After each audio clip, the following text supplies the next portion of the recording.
অসমত বহুত আপুনি এতিয়া ক'বলৈ চাগে অলপমান টান পাই আছে অসমত এটা সংবাদ মাধ্যমে মোক মোটামুটি অসমৰ ৰাইজৰ আগত গৰু চুৰ সজাইতো দিলে গৰু চুৰ বুলি এষ্টাব্লিছ কৰিব খুজিলে মানে অসমৰ হাৰ্ট থ্ৰব জুবিন গাৰ্গক এবাৰ এখন মানে বাৰত বহাই এখন বাৰত ইণ্টাৰভিউ লৈছে আপুনিতো মোৰ ঘৰত ইণ্টাৰভিউ লৈছে সেই সাংবাদিকজনে এখন বাৰত বহাই ইণ্টাৰভিউ লৈছে গুৱাহাটীৰ বাৰত আৰু তেওঁক বাৰত বহাই ইণ্টাৰভিউ লৈ তেওঁৰ মুখেৰে এটা বেয়া কথা ওলাই লৈছে মোৰ বিৰুদ্ধে আৰু সেইটোকে চাৰ্কুলেট কৰি আছে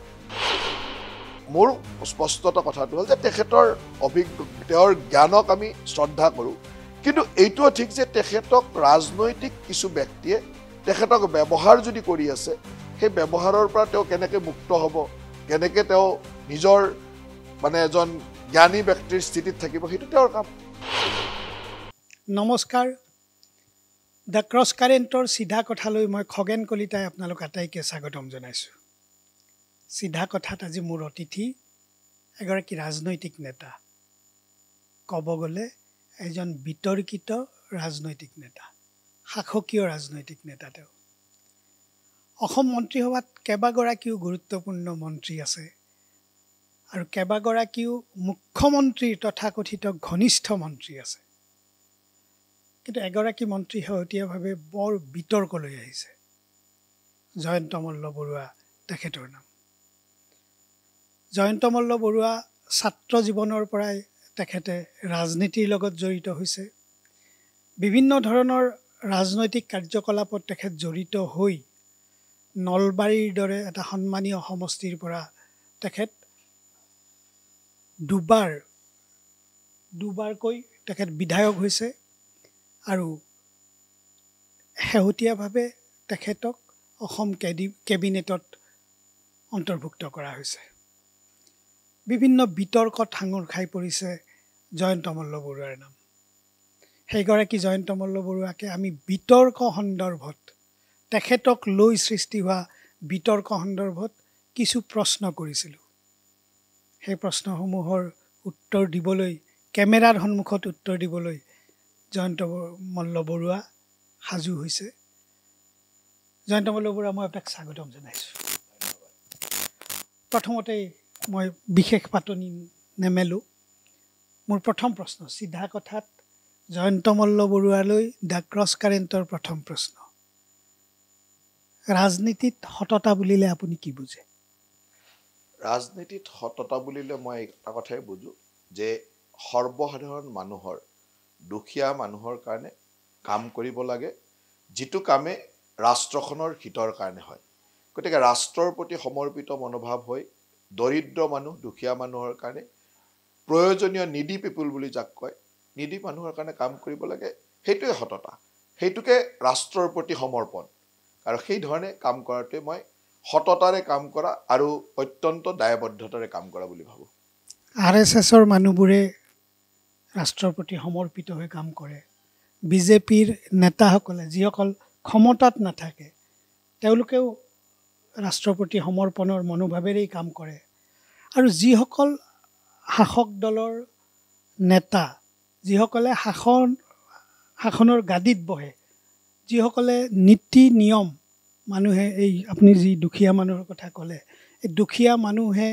সকাহ পাব পৰাকৈ যিবোৰ নীতি নিৰ্ধাৰণ কৰিব লাগে সেই নীতি নিৰ্ধাৰণ কৰাৰ দায়িত্ব লাভ কৰে সেইগৰাকী বা সেই যিসকল নেতা ৰাজনৈতিক নেতা সেইসকলে আজিৰ তাৰিখত এই যে ৰাজনৈতিক সততা কি ধৰণে মানি চলিব লাগে বুলি আপুনি ভাবে চাওক প্ৰত্যেক ৰাজনীতি বুলি নহয় সমাজৰ লগত জড়িত যিকোনো ক্ষেত্ৰত থকা ব্যক্তিয়ে সততা মানিব লাগিব ইয়াত আপুনি যিটো ৰাজনৈতিক সততাৰ কথা ক'ব খুজিছে ৰাজনীতিত দুটা সততা থাকে এটা হ'ল ৰাজনৈতিক কাৰাপশ্যন বুলি যিটো কয় পলিটিকেল কাৰাপশ্যন আৰু এটা হ'ল ইকনমিকেল কাৰাপশ্যন দুইটাতে সততা হ'ব লাগিব গতিকে বহু মানুহে ৰাজনৈতিকভাৱে সৎ হ'বলৈও নহ'ব অৰ্থনৈতিকভাৱে সৎ হ'ব লাগিব অৰ্থনৈতিকভাৱে সৎ হ'লেও নহ'ব ৰাজনৈতিকভাৱে সৎ হ'ব লাগিব গতিকে অসমৰ ৰাজনীতিত এনেকুৱা বহু উদাহৰণ আপুনি পাব যি ৰাজনৈতিকভাৱে অত্যন্ত সৎ কিন্তু অৰ্থনৈতিকভাৱে তেওঁৰ সততাত হয়তো মানুহৰ বিভিন্ন ধৰণৰ প্ৰশ্ন থাকে দ্বিতীয়তে কিছুমান এনেকুৱা মানুহ পাব যিবিলাক অৰ্থনৈতিকভাৱে সৎ কিন্তু ৰাজনৈতিকভাৱে তেখেত সৎ বুলি ক'ব নোৱাৰি এনেকুৱা কিছুমান পলিটিকেল ডিচিশ্যন বা পলিটিকেল কাম কৰি থৈ যায় সেই ৰাজনীতিজনে যিয়ে ৰাজনৈতিকভাৱে সততাৰ কথা ক'ব নোৱাৰে আৰু ৰাজনৈতিকভাৱে ভৱিষ্যত প্ৰজন্মৰ কাৰণে কিছু বেয়া কাম হৈ যায় গতিকে সেই দুইটাই মেইনটেইন কৰিব লাগিব ৰাজনৈতিক সততা ব্যক্তি এজনে অৰ্থনৈতিক সততা আৰু ৰাজনৈতিক সততা আৰু আমি সদায় চেষ্টা কৰোঁ যে আমি দুইটাই কেনেকৈ মেইনটেইন কৰি চলিব পাৰোঁ সেইটো কাৰণে চেষ্টা কৰোঁ জয়ন্ত মল্ল বৰুৱা এই দুয়োটা সততা ৰক্ষা কৰাত সমৰ্থ হৈছেনে অকল জয়ন্ত মল্ল বৰুৱা নহয় আপোনালোকৰ নেতা হিমন্ত বিশ্ব শৰ্মাৰ পৰা আৰম্ভ কৰি একেবাৰে তলৰ পৰ্যায়লৈকে যিসকলক এই দুয়োটা সততা আপুনি যিটো কথা ক'লে যিসকলে এইটো মেইনটেইন কৰাটো দৰকাৰ বুলি ভাবে তেওঁলোকে এইটো কৰাত সফল হৈছে বুলি আপুনি দাবী কৰেনে চাওক ৰাজনৈতিক সততা মেইনটেইন কৰাৰ ক্ষেত্ৰত আমি বা আমাৰ দলৰ যিসকল ব্যক্তি আছে বা দলৰ আদৰ্শত যোনে ব্যক্তিতা বিশ্বাস কৰে সেই 100% প্ৰতিজন মানুহে ৰাজনৈতিক সততাৰ ক্ষেত্ৰত অত্যন্ত গুৰুত্বশীল বা দায়িত্বশীলভাৱে কাম কৰিছে অৰ্থনৈতিক সততাৰ কথাটো এনেকুৱা যে অৰ্থনৈতিক সততাটোত বহু মানুহে বিভিন্ন এংগুলেৰে চায় আপোনাৰ কাৰণে যিটো অৰ্থনৈতিকভাৱে অসৎ হ'ব পাৰে অৰ্থনৈতিকভাৱে নীতিবিৰুদ্ধ হ'ব পাৰে সেই কামটো বেলেগ কিছুমান সামাজিক পৰিৱেশত সেই কামটো নীতিবিৰুদ্ধ নহ'বও পাৰে গতিকে কথাটো এনেকুৱা যে আমি অৰ্থনৈতিকভাৱে আমাক বিভিন্নজনে বিভিন্ন সমালোচনা কৰে কৰাটো স্বাভাৱিক কাৰণ তেখেতসকলে ভিতৰলৈ যেতিয়া নোসোমায় তেতিয়া সেই কথাবিলাক গম নোপোৱাকৈ বিভিন্ন ধৰণৰ সমালোচনা কৰে কিন্তু মই নিজে বিশ্বাস কৰোঁ যে ৰাজনৈতিক আৰু অৰ্থনৈতিক দুইটা দৃষ্টিৰে মই এজন সৎ ব্যক্তি হিচাপে কাম কৰাৰ সদায় চেষ্টা কৰোঁ আৰু ৰাইজে এদিন নহ'লেও এদিন ক'ৰবাত যদি কেতিয়াবা কোনোবাই ভুলো বুজে কিন্তু সময়ৰ সতত সকলো কথা স্পষ্ট হৈ যায় আৰু ৰাইজে বুজি পায় যে হয় এওঁলোক সঁচাকৈ ৰাষ্ট্ৰৰ প্ৰতি একোজন সমৰ্পিত ব্যক্তি জয়ন্ত মল্ল বৰুৱা একদম আৰম্ভণিতে আমি যিখিনি কথা পাতিব লাগে এটা পাতনি হিচাপে পাতি লৈছোঁ এতিয়া আহোঁ ৰাজনৈতিক নেতা হিচাপে আৰু এজন সফল যুৱ নেতা হিচাপে মই আপোনাক এতিয়াও যুৱ নেতা বুলিয়েই ক'ম সফল যুৱ নেতা হিচাপে আপুনি বিভিন্ন কাম কৰিছে আৰু কাম কৰিলেই ক'ৰবাত বিতৰ্কৰ সৃষ্টি হয় কাম নকৰিলে তাত বিতৰ্কও নহয় কিন্তু জয়ন্ত মল্ল বৰুৱাই কাম কৰিব খোজা এজন ৰাজনৈতিক নেতা বুলি সকলোৱে বিশ্বাস কৰে এই কাম কৰোঁতেই কিছু বিতৰ্ক হৈছে আপুনি এই বিতৰ্কিত হৈ পৰিছে শেহতীয়াকৈ বিতৰ্ক আছিল এটা ৰাজসাহায্যৰ বিতৰ্ক য'ত আপোনাৰ পৰিয়ালৰ নাম সাঙুৰ খাই পৰিছিল আমি ৰাজনৈতিক সততা অৰ্থনৈতিক সততাৰ কথা পাতিছোঁ ইতিমধ্যে এই ৰাজসাহায্য কেলেংকাৰীটোত আপোনাৰ পৰিয়ালৰ নাম সাঙুৰ খাই পৰিছে এই কথাই আপোনাক মানে কি ধৰণে প্ৰভাৱিত কৰিছে চাওক মই এটা কথা আপোনাক স্পষ্টতাৰে আপুনিও স্বীকাৰ কৰিছে যে কাম কৰিলে বিতৰ্ক হ'ব আমি সদায় এটা কথা সদায় লক্ষ্য ৰাখোঁ যে আমি কাম কৰি থকা মানুহ আৰু আমাৰ মানে যিজন গাইড হিচাপে আমাক নিৰ্দেশনা দি থাকে হিমন্ত বিশ্ব শৰ্মা ডাঙৰীয়াই সদায় এটা কথা কয় যে কাম কৰি যাব লাগে 100টা কাম কৰিলে ক'ৰবাত এটা দুটা ভুল হ'ব 5টা ভুল হ'ব কিন্তু কাম নকৰাকৈ বহি থাকিলে 100টা কামেই নহ'ব গতিকে 100টা কাম কৰি যাব লাগে তাত এটা দুটা ভুল হ'ব ক'ৰবাত কেতিয়াবা ভুল হয় আৰু ভুল হ'লে তাক শুধৰাই ল'ব পাৰি কিন্তু কাম নকৰিলেতো একোৱেই নহয় গতিকে কাম কৰি যাওঁ তাত বিতৰ্ক হয় দ্বিতীয়তে আমাৰ কিছুমান এনেকুৱা কথা থাকে যিবিলাক মানুহে আমাক লক্ষ্য হিচাপে টাৰ্গেট হিচাপে লৈ কাম কৰি থাকে গতিকে আমি কাম কৰোঁতে কিছুমান সঁচাই মিছাই বিভিন্ন ধৰণৰ আমাৰ ওপৰত সমালোচনা কৰিব আমাক মানে বিভিন্ন ধৰণে বিতৰ্কৰ মাজলৈ নিব চেষ্টা কৰিব আৰু এই বিতৰ্কৰ মাজলৈ নিয়া এটা পৰ্যায়তে এই ৰাজসাহায্যৰ বিতৰ্ক কাৰণ আপোনালোকৰ এই ৰাজসাহায্য বিতৰ্ক যেতিয়া আহিছিল প্ৰথমতে এজন কংগ্ৰেছৰ ৰাজনৈতিক নেতাই ইয়াক বিতৰ্কলৈ আনিলে এখন কাগজ ৰাইজক দেখুৱালে যে এই কাগজখনত মোৰ পত্নীৰ নামত থকা যিটো কোম্পানী সেই কোম্পানীৰ নামটো আছে বা পত্নীৰ নামেৰে সৈতে দেখালে যে এখেতেও ৰাজসাহায্য ল'বৰ কাৰণে প্ৰায় 50 লাখ টকা ৰাজসাহায্যৰ কাৰণে প্ৰায় 15জন ব্যক্তিৰ এখন তালিকা দেখুৱালে গতিকে লগে লগে অসমত হৈচৈ লাগিল যে 15জন ব্যক্তিৰ ভিতৰত তাত বিভিন্নজনৰ নাম ক'লে বাকী ব্যক্তিসকলক লৈ আৰু হৈচৈ লগা নাই নেচাৰেলি মোক লৈ লাগিব হৈচৈটো সেইটোতো হয় আমি বিতৰ্কত থাকোঁ গতিকে আৰু কিছুমানে টাৰ্গেট হিচাপে আমাক লৈ থাকে তেওঁলোকে একবাৰ হৈচৈ লগাই দিলে যে জয়ন্ত মল্ল বৰুৱাৰ পত্নীয়ে 50 লাখ টকাৰ ৰাজসাহায্য ল'ব গতিকে বিতৰ্ক আৰম্ভ হ'ল মই ৰাজহুৱাভাৱে তাক স্পষ্ট কৰি দিলোঁ যে এই কামটোত মোৰ পত্নীৰ মালিকাধীন ফাৰ্মখনে এপ্লাই কৰাটো হয় চিলেক্ট হোৱাটোও হয় কিন্তু ৰাজসাহায্য লোৱা নাই ৰাজসাহায্য লোৱাটো এটা অসত্য কথা কিন্তু অসমৰ ৰাইজ তেতিয়া এনেকুৱা এটা পৰ্যায়ত 2-4টা সংবাদ মাধ্যমে এনেকুৱা এটা পৰ্যায়ত লৈ গ'ল যে মই কৈ থকা সঁচা কথাখিনিও কোনোৱে নেদেখুৱাই তেতিয়া এতিয়া মই আপোনাক স্পষ্টতাৰে ক'ব পাৰোঁ যে মই জানুৱাৰী মাহতে হয় মোৰ এখন ডায়েৰী ফাৰ্ম আছে যথেষ্ট সুন্দৰভাৱে এখন ফাৰ্মিং মই চলাই মোৰ পত্নীয়ে বা আগতে ময়ে চলাইছিলোঁ এতিয়া মই যেতিয়া ৰাজনীতি কৰোঁ মোৰ পত্নীৰ নামত সেইখিনি কাম কৰি আছে এতিয়া সেই ফাৰ্মখনত গৰু আছে মাছো আছে বিভিন্ন ধৰণৰ ফাৰ্মিং এটা ব্যৱসায় সেই ব্যৱসায়টোত যেহেতু এই ফাৰ্মৰ কাৰণে ব্যৱসায়ৰ ইলিজিবিলিটি এনেকুৱা যে অসমৰ খুব কম ফাৰ্মে তাত ইলিজিবল হ'ব পাৰে এইটো কমাৰ্চিয়েল ডায়েৰী ফাৰ্মিঙৰ কাৰণে তাত এপ্লাই কৰাই মানুহ নাছিল চৰকাৰে 20জন মানুহক দিম বুলি কৈছিলে এপ্লাই কৰিছিলে 16জন এতিয়া 16জনৰ তেওঁলোকক এজনক কাগজ পত্ৰ বেয়া কাৰণে কেঞ্চেল কৰি 15জনক দিম বুলি কৈছে আৰু সেইখন দিম বুলি কৈ যেতিয়া নটিচ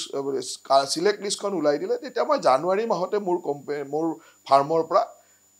এপেক্স বেংকলৈ চিঠি দি দিলে যে আমি এইটো ল'বৰ কাৰণে ইচ্ছুক নহয় গতিকে বেংকে সেইমতে প্ৰচেছ কৰি ইচ্ছুক নহয় গতিকে মই ফাৰ্মত লোন ল'লেহে ৰাজসাহায্য পাম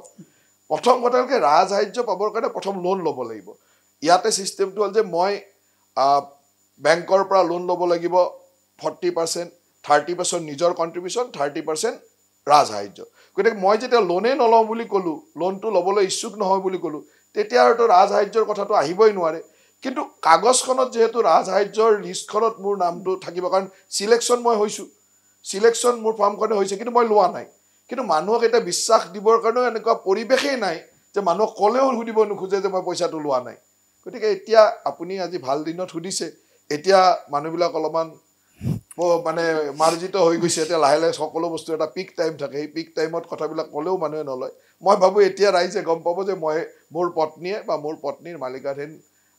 ফাৰ্মখনে কোনো ধৰণৰ 1 টকাও ৰাজসাহায্য লোৱা নাই কাৰণ ৰাজসাহায্য ল'বলৈ লোন ল'ব লাগিব লোনটোৱে যেতিয়া মই বেংকক নলওঁ বুলি ক'লোঁ আৰু সেইটো জানুৱাৰী মাহতে কৈ থৈছোঁ যে বেংকত নলওঁ বুলি আৰু আটাইতকৈ ডাঙৰ কথা হ'ল যে কোনোবাই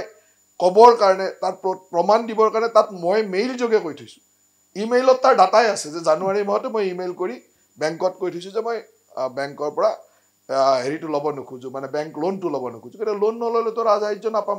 গতিকে ৰাজসাহায্য লোৱাৰ কথাই নাহে লোনেই লোৱা নাই কিন্তু মানুহে সেই সময়ত এটা হৈচৈ লগালে কংগ্ৰেছে সেইটোক এটা ইছ্যু বনালে আৰু সেই ইছ্যুটো লৈ এটা অসমত চলিলে সেই সময়ত কোনেও মোৰ কথা নুশুনা হৈ গ'ল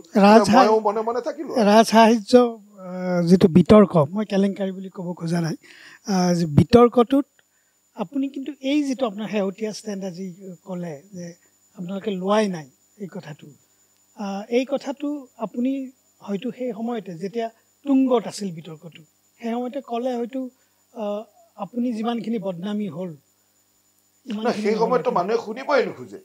প্ৰথমটো হ'ল যে মই প্ৰথম দিনাই প্ৰেছ মিটত কৈ দিলোঁ যে ৰাজসাহায্যৰ লিষ্টখনত আহিছে ইয়াত কোনো কাৰাপশ্যনৰ কথা আৰু এটা কথা আপোনাক কৈ থওঁ ৰাজসাহায্য বুলি ক'লে তাত কাৰাপশ্যন হ'ব নোৱাৰে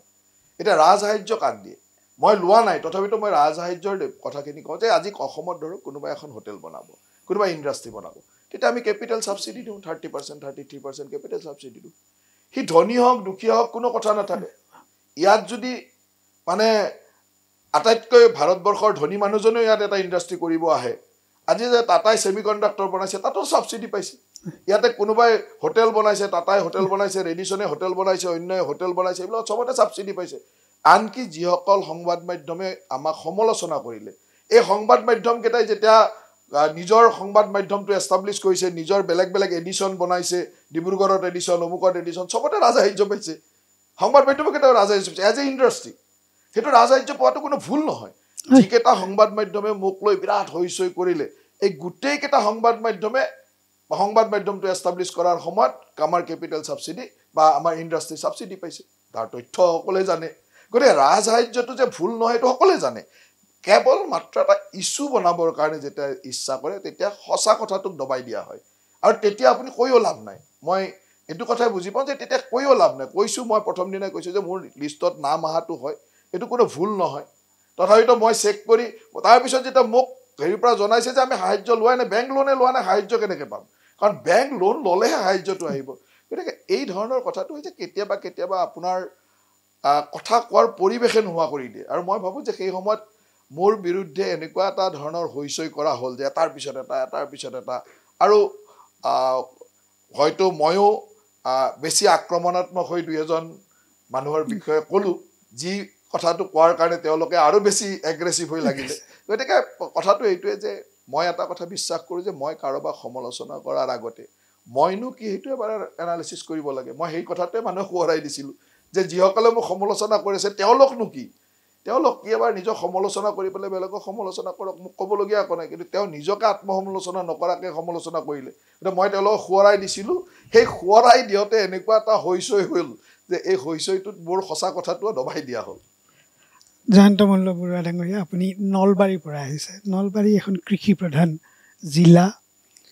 মই নিজেও অবিভক্ত কামৰূপ জিলাৰ মানুহ যিহেতু জানো আপোনাৰ ক্ষেত্ৰত এই বিষয়টোত এটা মোৰ যিটো পৰ্যবেক্ষণ এইটোৱেই যে হয় ডাঙৰ যিবোৰ মানে পাৰ্টি আজি টাটাৰ পৰা আহি গৈ জয়ন্ত মল্ল বৰুৱাৰ ডায়েৰী ফাৰ্মলৈকে এইবোৰ প্ৰভাৱশালী প্ৰতিষ্ঠান যিবোৰ প্ৰতিষ্ঠানক এই ৰাজসাহায্যৰ কথাবোৰে খুব সহজতে আকৃষ্ট কৰিব পাৰে কিন্তু একেখিনি কথা আজি অসমৰ লাখ লাখ নিবনুৱাৰ ক্ষেত্ৰত তেওঁলোকে যদি কোনোবাই কিবা এটা কৰিব গৈছে তেনেহ'লে বছৰৰ পিছত বছৰ মাহৰ পিছত মাহ বেংকত লাইন পাতিব লাগে শাৰী পাতিব লাগে ৰৈ গৈ এটা সময়ত নোহোৱা হয় এই যিটো কথা আপুনি নাভাবেনে যে এই কথাই অসমৰ যুৱ সমাজ বা সামগ্ৰিকভাৱে অসমৰ ৰাইজৰ মনত আপোনালোকৰ দৰে ৰাজনৈতিক নেতাৰ প্ৰতি আৰু যেতিয়া এই নেতাৰ পৰিয়াল বা নেতাৰ নাম সন্নিৱিষ্ট হৈ পৰে তেতিয়াই মানুহৰ মনত ৰাজনৈতিক নেতাৰ প্ৰতি বা ৰাজনৈতিক ব্যৱস্থাটোৰ প্ৰতি ঘৃণা ক্ষোভ সকলো প্ৰকাশ পায় সেই ঘৃণা ক্ষোভৰ বহিঃপ্ৰকাশৰে এটা মানে আপুনি ভিক্টিম হৈছিল আপুনি এই বুলি নাভাবেনে কথাটো এনেকুৱা যে আগৰ চৰকাৰবিলাকৰ কথা মই ক'ব নাযাওঁ কিন্তু আমাৰ চৰকাৰৰ দিনত ৰাজসাহায্য দিয়াৰ ক্ষেত্ৰত আটাইতকৈ বেছি কাম দুখীয়া মানুহৰ কাৰণে কৰা হৈছিল যেনেকৈ আমাৰ মুখ্যমন্ত্ৰীৰ আত্মনিৰ্ভৰ অসম CM ট্ৰিপুলে বুলি আমি যদি কওঁ ইয়াততো আমি 2 লাখ টকা দিওঁ 1 লাখ টকা ৰাজসাহায্য 1 লাখ টকা বেংকৰ পৰা একেবাৰে ইণ্টাৰেষ্ট ফ্ৰী লোন তাকো 5 বছৰ পিছত ঘূৰাই দিব লাগে এইটো সাধাৰণ মানুহে পায় 2 লাখ পায় 5 লাখত দিওঁ যিবিলাক প্ৰফেশ্যনেল মানুহ তেওঁলোকক 5 লাখ দিওঁ ঠিক তেনেকৈ আমাৰ যিবিলাক গাঁৱত থকা আত্মসহায়ক গোট তেওঁলোককতো ৰাজসাহায্য আমি দিওঁ তেওঁলোকৰ যি 1 লাখ টকা লোন ল'লে তাৰ লোনৰ ৰাজসাহায্য থাকে যি লোনেৰে লয় যি তেওঁৰ কিছুমান গ্ৰেণ্ট দিওঁ কিছুমান ৰাজসাহায্য দিওঁ গতিকে একেবাৰে সাধাৰণ স্তৰত কৰি থকা আমাৰ আত্মসহায়ক গোটৰ মহিলাসকলেও ৰাজসাহায্য পায় সাধাৰণ স্তৰত ব্যৱসায়িক আৰম্ভ কৰিব খোজা যুৱক যুৱতীসকল এই বছৰ আমি 1 লাখ যুৱক যুৱতীক CM ট্ৰিপুলে দিবৰ কাৰণে সিদ্ধান্ত লৈছোঁ 25,000 যুৱক যুৱতীক দিলোঁ আৰু দিয়া 75,000ক দিয়া হ'ব গতিকে এই ধৰণে 1 লাখ যুৱক যুৱতীক আমি ৰাজসাহায্য দিম 1 লাখ টকাকৈ গতিকে ৰাজসাহায্য আমাৰ চৰকাৰে বিভিন্ন ষ্টেজত দিয়ে আৰু ৰাজসাহায্য এনেকুৱা যে যেহেতু আমাৰ দেশখনে ইণ্ডাষ্ট্ৰিটো প্ৰমোট কৰিব খোজে গতিকে ইণ্ডাষ্ট্ৰি ছেক্টৰত বেছি ৰাজসাহায্য দিওঁ ইণ্ডাষ্ট্ৰি ছেক্টৰতে ৰাজসাহায্যটো বেছি থাকে আৰু ইণ্ডাষ্ট্ৰি যেহেতু অকণমান অৰ্থনৈতিকভাৱে প্ৰতিপত্তি থকা মানুহে বনাব গতিকে অৰ্থনৈতিকভাৱে প্ৰতিপত্তি থকা মানুহবিলাকে ৰাজসাহায্যটো বেছিকৈ পায় কিয় তেওঁলোকক এইকাৰণে দিয়া হয় যে তেওঁলোকে কিমান ইনভেষ্টমেণ্ট কৰিব আৰু তেওঁলোকে কিমান এমপ্লয়মেণ্ট দিব আজি ইণ্ডাষ্ট্ৰি এটা হোৱাৰ লগে তাত এমপ্লয়মেণ্ট পালে এমপ্লয়মেণ্ট দিয়াৰ স্বাৰ্থতে তেওঁলোকক ৰাজসাহায্যটো দিয়া হয় গতিকে ৰাজসাহায্য বোলা বস্তুটো যে ধনী মানুহে পোৱা বস্তু এনেকুৱা নহয় ধনী মানুহৰ কথাটো হ'ল কি যে ইয়াত ইণ্ডাষ্ট্ৰি কোনবিলাক ছেক্টৰত ৰাজসাহায্য দিয়ে যে আমাক ইণ্ডাষ্ট্ৰি বনালে ৰাজসাহায্য দিয়ে এগ্ৰিকালচাৰ ডায়েৰী ফাৰ্মিং আপোনাৰ ফিচাৰী যিবিলাক ছেক্টৰক আমি ডেভেলপ কৰাৰ প্ৰয়োজন যি ছেক্টৰ ডেভেলপ কৰাৰ প্ৰয়োজন যি ছেক্টৰত এমপ্লয়মেণ্ট জেনেৰেশ্যন হয় তেনেকুৱা ছেক্টৰবিলাক সকলো গভৰ্ণমেণ্টে ৰাজসাহায্য দিয়ে আৰু আমাৰ চৰকাৰে আচলতে এই কথাবিলাক এনেকুৱা ধৰণে বিতৰ্ক কৰা হয় যে এতিয়া বস্তুটো এনেকুৱা সেইখন এটা কমন এনেকুৱাকৈ প্ৰতি বছৰে ধৰক কমাৰ্চিয়েল ডায়েৰী ফাৰ্মিঙৰ কাৰণে দিয়ে এইবাৰ লিষ্টখনতো বেলেগ বহুত কেইটা মানুহৰ নাম আছে কিন্তু তাত যেতিয়া মোৰ পত্নীৰ নামটো দেখিলে সেইটোক এটা হৈচৈ কৰাৰ এটা সুবিধা মই লৈছোঁ নলৈছোঁ তালৈকেও নাযায় যে লোৱা নাই সেই কথাটো মোক সুধিবলৈ অহা নাই যে আপুনি ল'লে নল'লে সেইটোলৈ নাহিল কেৱল এটা মানে পৰিৱেশ ক্ৰিয়েট কৰিবলৈ পৰিৱেশ ক্ৰিয়েট কৰিলে গতিকে কিছুমান মানুহে যেতিয়া ইণ্টেনশ্যনেলি পৰিৱেশটো ক্ৰিয়েট কৰিব তেতিয়া তাত আপুনি অকণমান মনে মনে কেইদিনমান ধৈৰ্য ধৰিব লাগে যে হয় আৰু মইতো এটা কথা আপোনাক কৈ থৈ দিওঁ যে মোৰ জীৱনকালত বা আপোনাৰ জীৱনকালত অসমত আমি লগ পোৱা এজন শ্ৰেষ্ঠ অসমীয়া হ'ল ডক্টৰ ভূপেন হাজৰিকা ভূপেন হাজৰিকাৰ জীৱনটো চাওকচোন গোটেই জীৱনটোত অসমৰ মানুহে সি সংবাদ মাধ্যমেই কওক অসমৰ বিভিন্ন সংগঠন বিভিন্ন অনুষ্ঠান বিভিন্ন সাধাৰণ মানুহে কি ধৰণে বিতৰ্ক কৰিছে আনকি তেওঁৰ ডিগ্ৰীটোৰ ওপৰতো বিতৰ্ক কৰি মানুহে তেওঁৰ ডিগ্ৰীটো সঁচা হয় নে নাই চাব গৈছে এইখন অসমৰ মানুহে আৰু সেইজন ভূপেন হাজৰিকা যিদিনাখন মানে এই সংসাৰৰ পৰা গুচি গ'ল আমি 10 লাখ মানুহে কান্দা নাই জানো 10 লাখ মানুহে 5 দিন 7 দিন ধৰি বটি একদম 70 মানুহ আহি সম্বৰ্ধনা মানে শ্ৰদ্ধাঞ্জলি জনোৱা নাই জানো গতিকে বিতৰ্ক অসমত জীয়াই থকা সমস্যা আপোনাক বহুত বিতৰ্ক কৰিব কাম কৰা মানুহক আৰু আপুনি ধৰি ল'ব যে সেই বিতৰ্কৰ অৱসান সিদিনাখনে হ'ব যিদিনাখন মই এইখন পৃথিৱী এৰি যাম সেইদিনাখন বিতৰ্কৰ অৱসান হ'ব মানুহে মোক এনালাইচিছ কৰিব যে মানুহজনে সঁচাকৈ ভাল কাম কৰিলে নে বেয়া কাম কৰিলে গতিকে মই বিতৰ্কলৈ বহুত ভয়ো নকৰোঁ বিতৰ্কলৈ মানে চিন্তাও নকৰোঁ যে যি কৰে কৰি থাকক মই এটা কথা জানো যে মই কাম কৰিব লাগে আৰু মই নেক্সট জেনেৰেশ্যনৰ কাৰণে কাম কৰিব লাগে মোক যিসকল মানুহে মোক প্ৰতিনিধি কৰি পঠালে মই নলবাৰীৰ প্ৰতিনিধি নলবাৰীখনৰ কাৰণে কাম কৰিব লাগে মোক মুখ্যমন্ত্ৰী অসমৰ মন্ত্ৰী কৰি পঠালে মই অসমখনৰ কাৰণে কাম কৰিব লাগে মই সেই কথাখিনি বুজি পাওঁ সেইকাৰণে কাম কৰি থাকোঁ বাকী কোনে কি কৈছে কৈ থাকিব আৰু সকলোৰে নিজৰ নিজৰ স্বাৰ্থ থাকে কেতিয়াবা এতিয়া এই গোটেই বিতৰ্কটোৰ কাৰণে আছিল যেতিয়া মোক লৈ বিতৰ্ক আৰম্ভ কৰিলে তেতিয়া মই বিতৰ্ক কৰা মানুহজনক উভতি ধৰিলোঁ কিছুমান মানুহে কম্প্ৰমাইজ কৰে মই কম্প্ৰমাইজ নকৰিলোঁ সিমানেই কথাটো হ'ল ৰাজনৈতিক নেতাসকল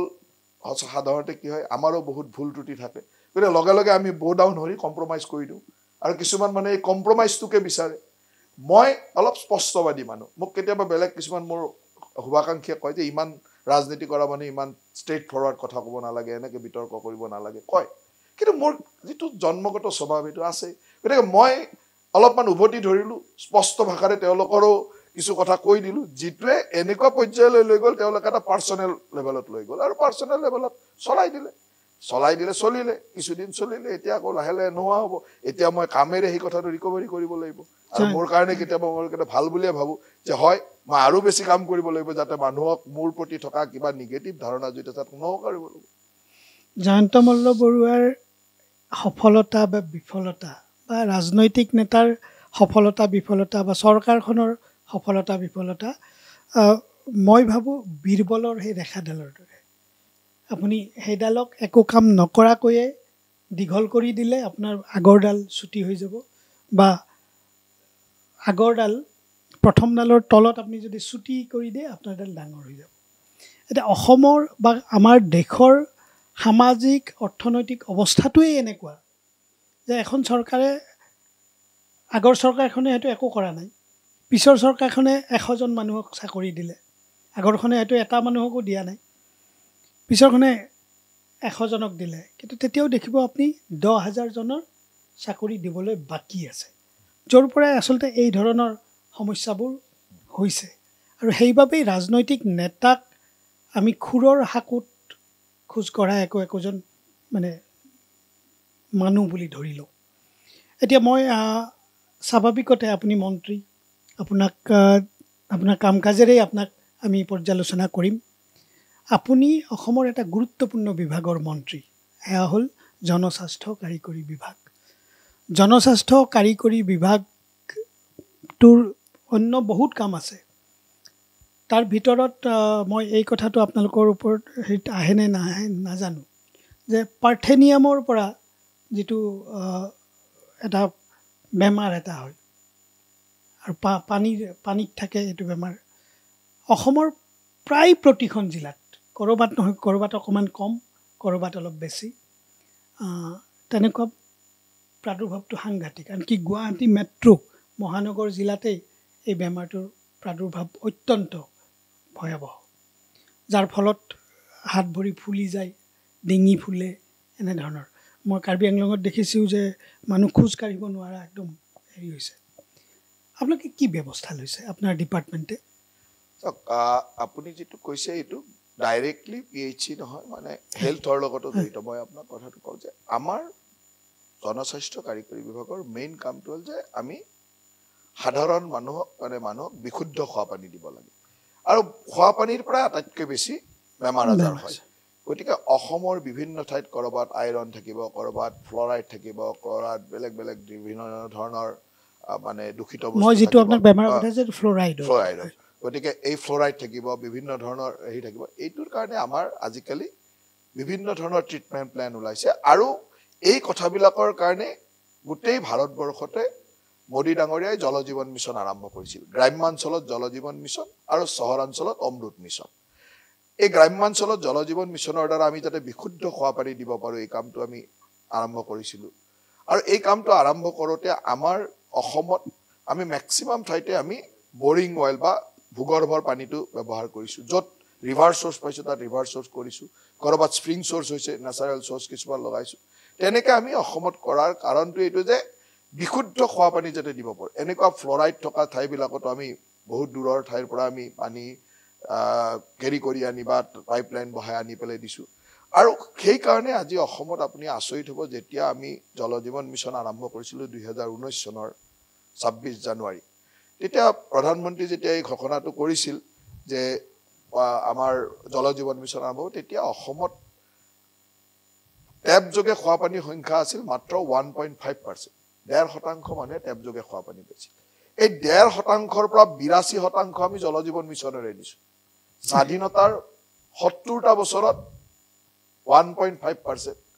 আৰু স্বাধীনতাৰ 70ৰ পৰা 72 বছৰলৈ 5 বছৰৰ ভিতৰত 82% that means প্ৰায় 80% আমি কভাৰ কৰিলো এই একেই ডিপাৰ্টমেন্ট এই একেই মানুহ এই একেই ইঞ্জিনিয়াৰ ইয়াতকৈ ডাঙৰ সফলতা আৰু এখন চৰকাৰৰ বা এটা ডিপাৰ্টমেন্টত কি হ'ব পাৰে কিন্তু তথাপিতো মানুহে সমালোচনা কৰে যে অমুকত পানী পোৱা নাই অমুকত টেপটো বেয়া হৈ আছে অমুকত এইটো স্কিম বন্ধ হৈ আছে এতিয়া এই কথাবিলাকৰ কাৰণে যোনে সমালোচনা কৰিব খুজিব কৰিবই আৰু এইটো নহয় যে 100% সমালোচনা কৰিব নালাগা কথাও সেই কাৰণে আমি এটা সিস্টেম ডেভেলপ কৰি দিছো যে গোটেই অসমতে জেজেএম ব্ৰেইন নামেৰে এটা অনলাইন প্লেটফৰ্ম দি দিছো যেটো প্লেটফৰ্মত আপুনি গৈয়ে চালে গম পাব যে কোনটো ওয়াটাৰ সাপ্লাই স্কিমে কিমান মানুহক পানী দি আছে কিমান ডেইলি দি আছে না ৰেগুলাৰ দি আছে না নাই দিনটোত কেইবাৰ দিছে কোন মানুহ তাত জড়িত হৈ আছে এন্টায়াৰ ডাটা অনলাইনত থাকে আৰু কোনটো স্কিম বন্ধ হৈ আছে কিয় বন্ধ হৈ আছে তাৰ ডাটাও থাকে এতিয়া মই সংবাদ মাধ্যমক কৈ থৈছো যে আপোনালোকে সংবাদটো লিখাৰ আগতে একবাৰ মোৰ জেজেএম ব্ৰেইনত গৈ চাই ল'ব জেজেএম ব্ৰেইনত চালে গম পাব যে চলি আছে এটা সংবাদ মাধ্যমত যিমান নিউজ আহে ম্যাক্সিমাম আমি নিজে তাক ডিফাং বুলি কৈ থোৱা নিউজটো এতিয়া কথাটো হ'ল যে অসমত এতিয়ালৈকে প্ৰায় 18000 স্কিম আমি কমপ্লিট কৰিছো তাৰে 14000 স্কিম ফাংচনেল হৈ আছে 4000 স্কিম ডিফাং হৈ আছে আৰু 27000 স্কিমৰ বাকিখিনি আমি কমপ্লিটে কৰিব পৰা নাই গতিকে এই যে 14000 স্কিমৰে আমি চলা বুলি কৈছো এটা এই যে 4000 স্কিম বিভিন্ন কাৰণত পিডব্লিউডি লাইনটো ভাঙি থৈ গ'ল কৰবাত ডিপ টিউবেলটো নন ফাংচনিং হৈ গ'ল অমুকটো কিবা ফেইল হ'ল ইলেক্ট্ৰিচিটিৰ কিবা বিলৰ কাৰণে ৰৈ গ'ল এই ধৰণৰ বিভিন্ন কথাত নন ফাংচনেল হৈ যায় তেতিয়া মানুহে এইটোকে নিউজ বনাই দিয়ে আৰু মানুহে ভাবি লয় যে নিউজটো বনালে মানে ডিফাং হৈ গ'ল কিন্তু তাৰ 10 দিন পিছত এইটো আকৌ হয়তো ফাংচনেল হ'ল গতিকে এইটো হ'ল এনেকুৱা এটা বিভাগ য'ত সমালোচনা কৰাৰ স্কোপ আছে কাৰণ ই ডেইলি কৰি থাকিব লগা কাম ৰাস্তা এটা বনালে ধৰক আৰু 5 বছৰ 3 বছৰ ৰাস্তাটো ভালে থাকিব এইটোতো এনেকুৱা নহয় আজি পানী দি আছে কালি ৰাতিপুৱা পানী নিদিব পাৰে কালি যদি ৰাতিপুৱা জলমিত্ৰজন নাহিলে পানী নিদিলে তেতিয়া ডিফাং হ'ল জলমিত্ৰজন নাহি পাম্পটো নচলালেতো ডিফাং গতিকে ইয়াত সেইকাৰণে সমালোচনা কৰাৰ স্কোপ আছে বা কোৱাৰ সুবিধা আছে আৰু সেইকাৰণে আপুনি দেখিছে যে এই ঘটনাটো ঘটাৰ লগে লগে এই কেইদিনমান আগত যেতিয়া ঘটনাটো ঘটিলে কেইটামান সংবাদ মাধ্যমে কণ্টিনিউৱাছ এটাৰ পিছত এটা জল জীৱনৰ ওপৰত নিউজ বনাই আছে জল জীৱনৰ ওপৰত নিউজ বনাবৰ কাৰণে আপুনি 365 দিনৰ 365 দিনে বনাব পাৰিব একো অসুবিধা নাই আৰু মোক যদি আপুনি কয় যে 365 দিনৰ 365 দিনে মই পজিটিভ নিউজ বনাব সেইটো মই বনাব পাৰিম কাৰণ 14 স্কিম চলি আছে এটা এটাকে স্কিম দেখালো 14 স্কিম দেখাবৰ কাৰণে 3 বছৰ গুচি যাব গতিকে আৰু মোৰ 4000 স্কিম বেয়া হৈ আছে কোনোবাই যদি বেয়াটো দেখাব যায় 4000 স্কিমত ডেইলি এটা দুটা দেখাব পাৰিব গতিকে ইয়াত জুনে জি লাইনেৰে চাই কিন্তু এইটো কথা ঠিক যে অসমৰ মানুহে 1.5% মানুহে পানী পাইছিলে জল জীৱন মিছন আৰম্ভ হোৱাৰ সময়ত আৰু আজিৰ তাৰিখত 82% মানুহে পানী পায় সেইটোৱে পাৰ্থক্য এই যে 82% লৈকে এটাই সাকসেস জয়ন্ত মল্ল বৰুৱা ডাঙৰীয়া আপুনিও ৰাজনীতি দেখিলে শাসকীয় ৰাজনীতি একক বিৰোধী ৰাজনীতি একক এটা কথা হ'ল যে আজিৰ পৰা বা 2014 আগলৈকে অসমতে হওক ভাৰতবৰ্ষতে হওক যিটো অৰ্থনৈতিক অৱস্থাটোৰ এটা দ্ৰুত পৰিৱৰ্তন হৈছে কেনেকৈ হৈছে কোনবোৰ কাৰকৰ দ্বাৰা হৈছে সেইটো বিভিন্ন সময়ত বিচাৰ্য বিষয় দেখা গৈছে আমাৰ দেশ আৰু আমাৰ ৰাজ্য এই সময়ছোৱাতেই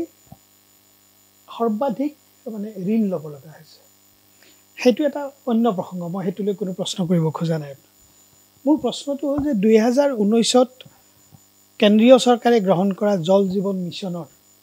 আজি 2024-25লৈকে 29,572 কোটি টকা কেন্দ্ৰীয় চৰকাৰৰ অংশ হিচাপে দিয়া হৈছে অসমত 29,572 কোটি টকা আৰু এইটো কেন্দ্ৰীয় চৰকাৰৰ অংশ মানে 90% 10% ৰাজ্যৰ থাকিব লাগে অৰ্থাৎ 29,572ত প্ৰায় 300 কোটি টকা ৰাজ্য চৰকাৰ 3,000 কোটি অৰ্থাৎ প্ৰায় 32,000 কোটি টকা ইতিমধ্যে হেৰি কৰা আছে ইয়াৰ পিছত মই কৈছে আপোনালোকৰ ডিপাৰ্টমেণ্টে স্বাভাৱিকতে কাৰণ ইয়াৰ 19ৰ আগলৈকে আপোনাৰ বিভাগত এনেধৰণৰ বৃহৎ পুঁজি যোগান ধৰা নিশ্চয় হোৱা নাছিল সেইটো আপুনি জানিব টেকনিক্যালি মই এইটো নাজানিব পাৰিম এইটো হোৱা নাছিল এতিয়া হৈছে গতিকে স্বাভাৱিকতে ইয়াতে 81%লৈকে আপোনালোকৰ ছাকচেছ এইটো থাকিব লাগে কিন্তু মোৰ প্ৰশ্নটো বা ৰাইজৰ প্ৰশ্নটো এইটো হ'ব যে 29,000 বা 32,000 কোটি টকা ব্যয় কৰাৰ পিছতো চৰকাৰে কি কৰে নীতি নিৰ্ধাৰণ কৰে চৰকাৰে এটা ইনফ্ৰাষ্ট্ৰাকচাৰ বনাই দিয়ে য'ত একেবাৰে কম সংখ্যক হেৰি হ'ব লাগে আপুনি কৈছে যে 14,000 আঁচনি আপোনালোকৰ ছাকচেছফুল হৈছে আৰু 4,000 বিভিন্ন কাৰণত 4,000 আঁচনি হোৱা নাই আৰু এতিয়াও আপোনালোক এই 32,000 কোটি টকা খৰচ কৰাৰ পিছতো আমি যাক সৰ্বাত্মক সফল বুলি ক'ব লাগে সেইটো হোৱা নাই আপুনি এই কাৰণবোৰ আপুনি মন্ত্ৰী বিভাগৰ মন্ত্ৰী আপুনি এই কাৰণবোৰ কেতিয়াবা এনালাইচিছ কৰিছেনে বা এই কাৰণ কেইটামান ক'ব পাৰিবনে ইয়াত গোটেই কথাটো এনেকুৱা আপুনি যিটো ডাটা দিছে এইটো হ'ল 32,000 কোটি টকাটো এনেকুৱা যে চেংচন হৈছে পইচা পোৱা নাই গোটেইখিনি পইচা পোৱা নাই এইটো হ'ল সময়ে সময়ে আমাক চেংচন দি গৈ আছে ইয়াৰে যিখিনি বিল এতিয়াও পোৱা নাই সেইখিনি ইয়াৰ ভিতৰতে সোমাই আছে যোনে কাম কমপ্লিট কৰিছে এতিয়া আমাৰ টোটেল 27,000 প্ৰায় 27,000 স্কিম আমি চেংচন কৰিছোঁ এই 27,000 স্কিমত এই টকাখিনি আহিব এটা 27,000 স্কিমত মই ক'লো যে 14,000 স্কিম আজিৰ তাৰিখত ফাংচনে হৈ আছে 18,000 স্কিম আমি কমপ্লিট কৰিলোঁ তাৰে 4,000 স্কিম কমপ্লিট কৰাৰ পিছতো বিভিন্ন কাৰণত ই ডিফাং হ'ল বা নন ফাংচনেল হ'ল আৰু বাকী এই যে 10,000 মান স্কিম 9,000 মান স্কিম 27,000 হ'লে এইখিনিত 9,000 মান স্কিম এই 9,000 স্কিম এতিয়াও ৰানিং অনগোয়িং কাম চলি আছে এই গোটেই আঁচনিটো আছিল যে 2024 চনৰ ডিচেম্বৰ মাহৰ ভিতৰত এটা টাৰ্গেট লৈ 19 চনত আৰম্ভ কৰিছিল যে 24ত 5 বছৰ আমি জল জীৱন মিছন কৰিম আৰু ঘৰে ঘৰে পানী দিম 24ৰ ডিচেম্বৰলৈকে আৰু আপুনি যদি চাই এই গোটেই স্কিমবিলাকৰ আমি অৰ্ডাৰ এনেকৈ দিছিলোঁ যে ডিচেম্বৰৰ ভিতৰত কমপ্লিট কৰিব লাগে কিন্তু ফিল্ডত বহুত কথা থাকে সেইকাৰণে 100% কমপ্লিট নহয়গৈ 82% কমপ্লিট হ'ল কিছু কমপ্লিট নহ'ল তেনেকুৱা ধৰণৰ অলপ কাম ৰৈ গ'ল বিভিন্ন স্কিম হাফ ডাউন হ'ল কমপ্লিট নহ'ল আধা হ'ল এনেকুৱা হ'ল গতিকে ঠিক ছেপ্টেম্বৰ অক্টোবৰৰ পৰা এটা চিন্তাৰ বিষয় হ'ল যে এই স্কিমটো গভৰ্ণমেণ্টে কণ্টিনিউ কৰিবনে নাই গতিকে আমি অসম চৰকাৰে তেতিয়া এটা ষ্টেণ্ডষ্টিল পিৰিয়ড দিলোঁ যে এতিয়া কাম য'তে আছে তাতে থাকক আৰু পুৰণা কামখিনি কমপ্লিট কৰক আমাৰ চৰকাৰ কেন্দ্ৰত আৰু তৃতীয়বাৰৰ কাৰণে আহিল মোদী ডাঙৰীয়াই সিদ্ধান্ত ল'লে যে ইয়াক আকৌ 3 বছৰৰ কাৰণে চলাম গতিকে এই যে অক্টোবৰ নৱেম্বৰ ডিচেম্বৰৰ পৰা এতিয়ালৈকে ফাণ্ড পজিশ্যনটো এনেকুৱা হৈ আছে যে আগত চেংচন দিয়া ফাণ্ডবিলাকো এতিয়া কেনেকৈ দিব কি ছিষ্টেমত দিব এই ধৰণৰ এটা প্ৰচেছ চলি আছে আৰু তাৰ লগে লগে বনোৱা স্কিমবিলাক অপাৰেশ্যন এণ্ড মেইনটেনেন্স আমি কেনেকৈ কৰিম সেই বিষয়ে আলোচনা চলি আছে যাৰ কাৰণে আমি এই সময়খিনিত টকা পইচা কেন্দ্ৰৰ পৰাও খুব কমকৈ আহিছে আৰু যি আহিছে অহাৰ লগে লগে আমি দি আছোঁ কিন্তু আমি যি ধৰণে আগত যিটো পইচা আহি আছিল কেন্দ্ৰৰ পৰা সেই পইচাটো অহা নাই আৰু এইটোও ঠিক যে আপুনি যিখিনি তথ্য দিছে এইটো হ'ল 19 চনৰ পৰা শেহতীয়াভাৱে মই প্ৰায় 3 বছৰ এই ডিপাৰ্টমেণ্টটো তিনি বছৰৰ এই ডিপাৰ্টমেণ্টৰ মন্ত্ৰী হিচাপে হোৱা 3 বছৰ হৈছে তাৰ আগৰ 2 বছৰতে ম্যাক্সিমাম কামৰ প্ৰাৰম্ভিক কাম ৱৰ্ক অৰ্ডাৰ দিয়া কাম কৰা প্ৰাৰম্ভিক কাম এই কামখিনি হৈ গৈছিলে ৰিহন দৈমাৰী তেতিয়া মন্ত্ৰী আছিলে তাৰ পিছত ৰঞ্জিত দাস ডাঙৰীয়া মন্ত্ৰী আছিলে আৰু ক'ব গ'লে এই গোটেই কামখিনিৰ কামৰ আৰম্ভণি কৰা প্ৰায় 20% কামে মোৰ হাতেৰে হৈছে বাকি 80% কামৰ কাম আগতে হৈ গৈছে মাত্ৰ মই এটা এক্সিকিউশন কৰিছো মই কামখিনি চলাই লৈ গৈছো যে আগবঢ়াই লৈ গৈছো মই দায়িত্ব লোৱাৰ সময়ত হয়তো ই মানে প্ৰায় 45% লৈকে আছিল ইয়াক আমি আনি 82% লৈ আগবঢ়াই নিছো কাম এতিয়া কন্ট্ৰাক্টৰ বিলাকে কাম চলাই আছিল মই মাত্ৰ এক্সিকিউশন কৰা কামটোতে মই আটাইতকৈ বেছি কাম কৰিব লগা হৈছে এটো ঠিক যে এই গোটেই টকাখিনি এতিয়াও আহা নাই আৰু যিমানখিনি টকা আহিছে সেইখিনিৰ এটা সুন্দৰ হট ব্যৱহাৰ হোৱা কাৰণে 1.5%ৰ পৰা 82% হট ব্যৱহাৰ নহলে 1.5ৰ পৰা 82 হলহেতেন নেকি আৰু আটাইতকৈ ডাঙৰ কথাটো যে অসমৰ জল জীৱন মিছনৰ ওপৰত কেবাবাৰো বিভিন্ন অৰ্গানাইজেচনৰ দ্বাৰা আমি পৰ্যবেক্ষণ কৰাইছো যেনেকৈ আইআইটি মাদ্ৰাজৰ এটা অৰ্গানাইজেচনৰ দ্বাৰা অসমৰ জল জীৱন মিছনত আমি এটা সাৰ্ভে কৰাইছো যিটো সাৰ্ভেৰ ৰিপৰ্ট আজি গোটেই ভাৰতবৰ্ষত প্ৰশংসিত হৈছে গভৰ্ণমেণ্ট অফ ইণ্ডিয়াই জইণ্ট সেক্ৰেটাৰী লেভেলৰ কেবাজনো ব্যক্তি ৰেন্ডমলি অসমলৈকে পঠাইছে কোনো ধৰণৰ ইনফৰমেশন নিদিয়াকৈ হঠাৎ কোনোবা এটা স্কিমত গুচি গৈছে আৰু তেনেকে যোৱাৰ পিছতো 100% পজিটিভ ৰিপৰ্ট আমি পাই আছো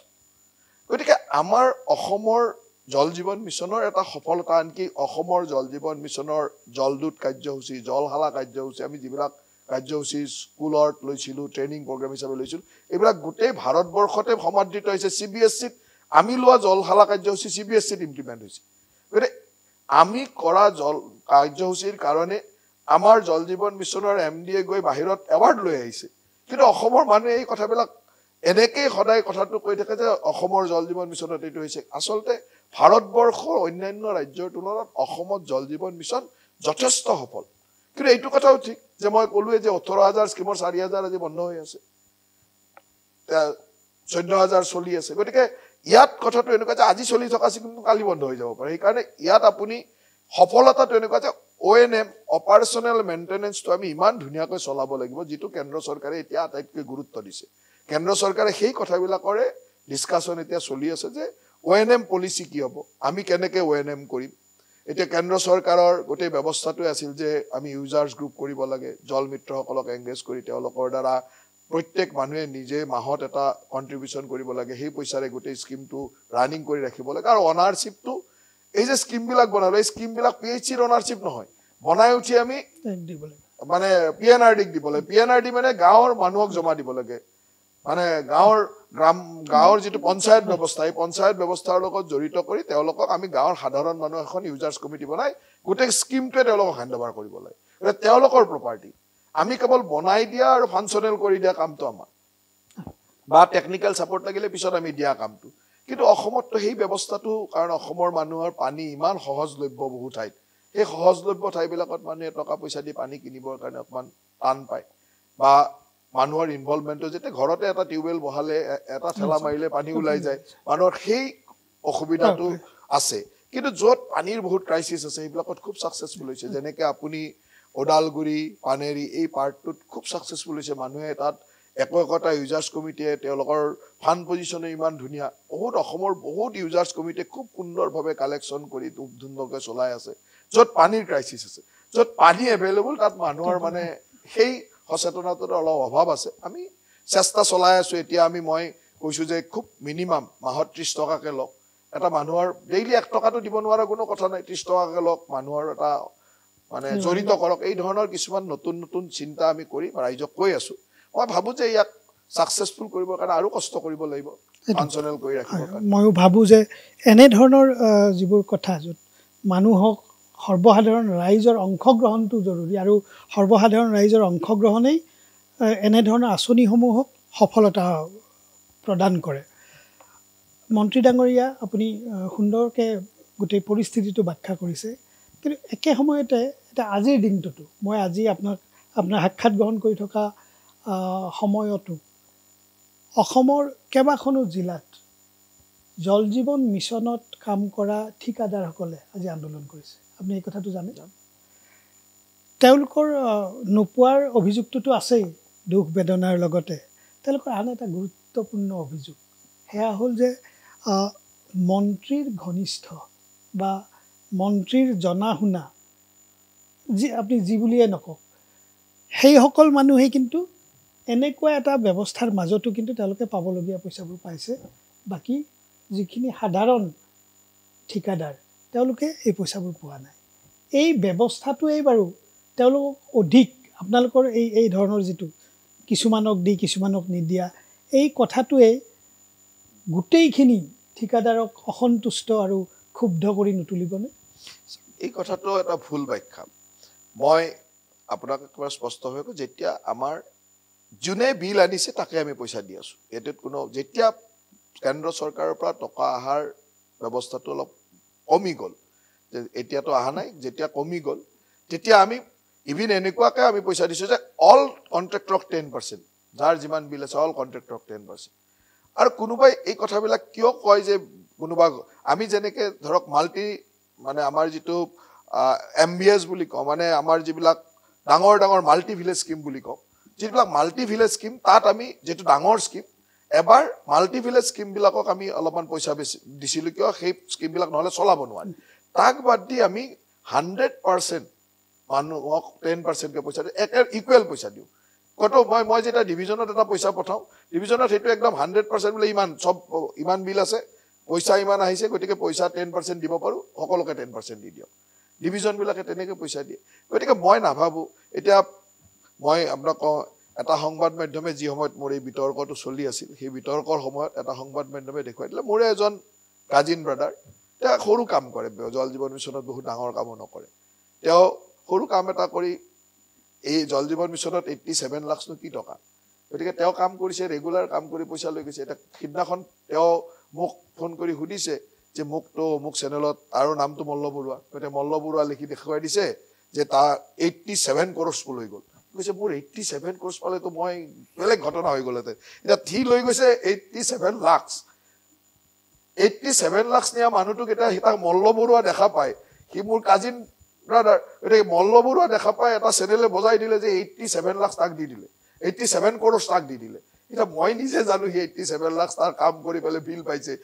এতিয়া তেনেকে বজালে আপুনি ক'ব কি এটা মানুহক তেনেকে কৈ দিয়ে যে অমুকে ইমান কোটি টকা লৈ গ'ল ইমানকে অমুক এটা সঁচা কথাটো এইটোৱে যে চবকে 10%কে আমি দিছো আৰু ইয়াত এটা ব্যৱস্থাৰ মাজেৰে পইচা দিয়া এতিয়া চাওক মই ঠিকাদাৰসকলৰ কথাবিলাক লৈ নিশ্চয় চিন্তিত মই তেখেতৰ লগত কেইবাবাৰো কথা পাতিছো এই কেন্দ্ৰ চৰকাৰে ইয়াৰ 90% পুঁজি দিয়ে আমি 10% পুঁজি দিওঁ এটা কেন্দ্ৰ চৰকাৰৰ পৰা টকাটো নাহালৈকে আমিও দিব নোৱাৰো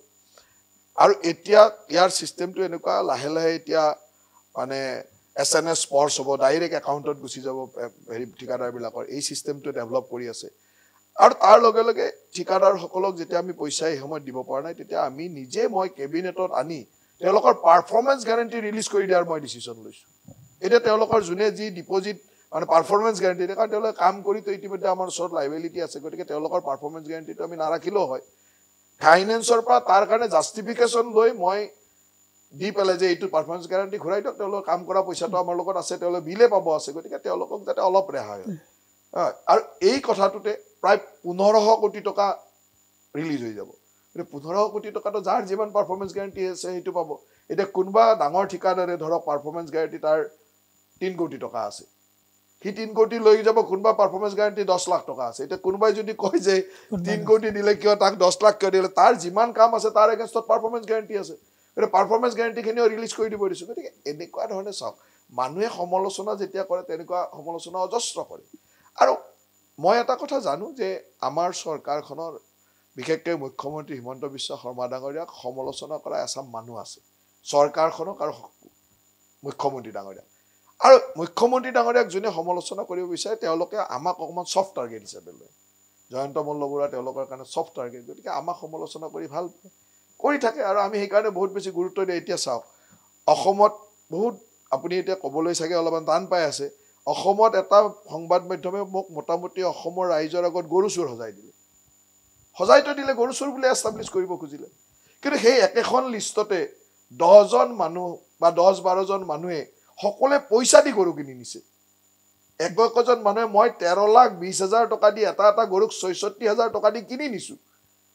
মই গৰু এটা ক্ৰয় কৰি নিছো আৰু সেই একেখন লিষ্টতে বহুত মানুহৰ নাম আছে, অকল মোৰ নহয়। কিন্তু অসমৰ মানুহৰ লগত এনেকুৱা এটা দেখাব খুজিছে যে মই যেন গৰুটো কিবা চুৰ কৰি নিলোঁ। এতিয়া গৰুটো মই ৬৬,০০০ টকা দি পেলাই এটা গৰু, আৰু আপুনি যদি সেই গৰুটো দেখা পায় আপুনি ক'ব যে এইটো ৬৬,০০০ টকাৰ গৰুৱে নহয়, 66,000ৰ গৰুৱে নহয়, বজাৰত তাতকৈ কম দামতে গৰু কিনিব পাৰে। তথাপিতো মই যিহেতু এটা NDDB আনিছিল, NDDBক আমি চেক দি পেলাই কিনিছিলোঁ, আৰু তাত গভৰ্ণমেণ্টৰ কোনো লিংকে নাই। NDDBয়ে তেওঁলোকৰ তাত আছিল গৰুকেইটা, আমি NDDBক পইচা দি পেলাই কিনি নিছোঁ। কিন্তু অসমৰ মানুহক একদম আমি গৰু চুৰ অমুক তমুক, এতিয়া অসমৰ কংগ্ৰেছৰ ডাঙৰ ডাঙৰ লিডাৰবিলাকে গৰু চুৰ কৰি তেওঁলোকক এটা ইছ্যু কৰিব খোজে। এতিয়া আমি হ'লোঁ গৰুৰ ৰক্ষক, গৰু পালক, গো পালক আৰু গো ৰক্ষকক যেতিয়া গৰু চুৰ বনায়, আৰু যোনে বনায় তেওঁলোকৰ গোটেই ৰাজনৈতিক ইতিহাসটোৱে গৰুৰ বিৰুদ্ধাচৰণ কৰা, গো হত্যা কৰা। আজি আপুনি জানে যে কংগ্ৰেছৰ ইতিহাসত ইন্দিৰা গান্ধীক শংকৰাচাৰ্যই অভিশাপ দিব লগা হৈছিল গৰুৰ বিৰুদ্ধে, গো মাতাৰ বিৰুদ্ধে কাম কৰাৰ কাৰণে। সেই ৰাজনৈতিক দলে আমি গো পালন কৰা মানুহ, আৰু আমি এনেকুৱা এজন মানুহ যে আমাৰ জীৱনত মোৰ দেউতাই মানে একেবাৰে শয্যাশায়ী নোহোৱালৈকে মোৰ ঘৰত গৰু থাকে। মোৰ পৰিয়ালত গৰু পোহাটো আমাৰ পৰম্পৰা মানে আমি গৰুটো এতিয়াও মই যে গৰু পুহি আছোঁ, আপোনাক স্পষ্টতাৰে কওঁ, গৰু পুহি মই কোনো ব্যৱসায়িক ভিত্তিত গৰু পোহা নাই। আৰু আজিৰ তাৰিখত বহুত প্ৰফেশ্যনেল নহ'লে ব্যৱসায় কৰিবৰ কাৰণে গৰু পোহা অত্যন্ত কঠিন। আমি গৰু পুহোঁ, গো মাতাক সেৱা কৰোঁ, গৰু ভাল লাগে, গৰুৰ পৰা আশীৰ্বাদ পাওঁ বুলি ভাবোঁ যে আমাৰ হিন্দু শাস্ত্ৰই গো মাতাৰ ওচৰত আমি ৩৩ কোটি দেৱতা থকা বুলি ভাবোঁ, সেইকাৰণে গৰু পুহোঁ। এতিয়া আমি যি গৰু ৰক্ষা কৰোঁ, গৰু পালন কৰোঁ, গৰুৰ সুৰক্ষা দিওঁ, সেই মানুহকে কংগ্ৰেছ দলে যোনে গৰু হত্যা কৰাটোৱে তেওঁলোকৰ কাম, কংগ্ৰেছ দলটোৰ নেতাসকলৰ গৰু স্মাগলিং কৰা, গৰুৰ ২ নম্বৰী কৰাটোৱে তেওঁলোকৰ কাম। সেইসকল মানুহে এতিয়া আমাকে গৰু চুৰ যাব খোজে। গতিকে এই ধৰণৰ কথাবিলাক চলায়, এতিয়া কোনোবাই চলাই ভাল পায়। এতিয়া আপুনি সেই সংবাদ মাধ্যমটোক মই আপোনাক কওঁ যে এজন অসমৰ প্ৰসিদ্ধ মানে অসমৰ হাৰ্টথ্ৰব জুবিন গাৰ্গক এবাৰ এখন মানে বাৰত বহাই এখন বাৰত ইণ্টাৰভিউ লৈছে। আপুনিতো মোৰ ঘৰত ইণ্টাৰভিউ লৈছে, সেই সাংবাদিকজনে এখন বাৰত বহাই ইণ্টাৰভিউ লৈছে, গুৱাহাটীৰ বাৰত, আৰু তেওঁক বাৰত বহাই ইণ্টাৰভিউ লৈ তেওঁৰ মুখেৰে এটা বেয়া কথা ওলাই লৈছে মোৰ বিৰুদ্ধে, আৰু সেইটোকে চাৰ্কুলেট কৰি আছে। এইটো তেওঁলোকৰ আজিৰ কথা নহয়, সেই সময়তো সেই সাংবাদিকজনে, আপুনি ভিডিঅ'টো চাব, গুৱাহাটীৰ এখন বাৰৰ ভিতৰত ইণ্টাৰভিউ। আপুনি এটা সাংবাদিক থকা মানুহ, এতিয়া আপুনি কোনোবা এজন অসমৰ মানে প্ৰসিদ্ধ মানুহক বাৰলৈকে নি ইণ্টাৰভিউ ল'ব নেকি? সিমানটোতো এথিক্স ৰাখিব। তেনেকুৱা ধৰণে অসমৰ মানুহে কিছুমান সমালোচনা কৰিবৰ কাৰণে, বিভিন্ন ধৰণে আলোচনা কৰিবৰ কাৰণে চেষ্টা কৰে। সেই মানুহবিলাকক আপুনি কি ক'ব? তেওঁলোকৰ প্ৰতি আমাৰ মানে যিটো পুতৌ জন্ম বুলি কয়, পুতৌ দেখুৱাৰ বাহিৰে আমাৰ কিবা উপায় আছে? মই আপুনি সাংবাদিকতাৰ কথা কওঁতে আপুনি জানে মই কিছুদিন দিল্লীত আছিলোঁ। দিল্লীত থকা সময়ত, সেই সময়ত আপুনিও কংগ্ৰেছ দলতে আছিলে, কংগ্ৰেছ দলৰ এগৰাকী জ্যেষ্ঠ নেতা, মই নামটো ক'ব খোজা নাই, তেখেতৰ পৰলোক প্ৰাপ্তি ঘটিছে তেখেতৰ। চ' এবাৰ তেখেতে মোক মাতি নিলে, এটা নিউজ কিছু দিলে, তাৰপিছত হঠাৎ তেওঁৰ হেৰি হ'ল যে মই অসমৰ সাংবাদিক। তাৰপিছত তেওঁ না তুমি লিখবে না, তেওঁ বেংগলী সম্প্ৰদায়ৰ আছিল, তুমি লিখবে না। বোলো কি হ'ল দাদা? না তুমি লিখবে না। তাৰপিছত মই হেৰি কৰোঁতে তেওঁ একদম মই খুব শ্ৰদ্ধা কৰোঁ, বা মোকো তেখেতে খুব মৰম কৰে। তেওঁ তাৰপিছত তেখেতে একদম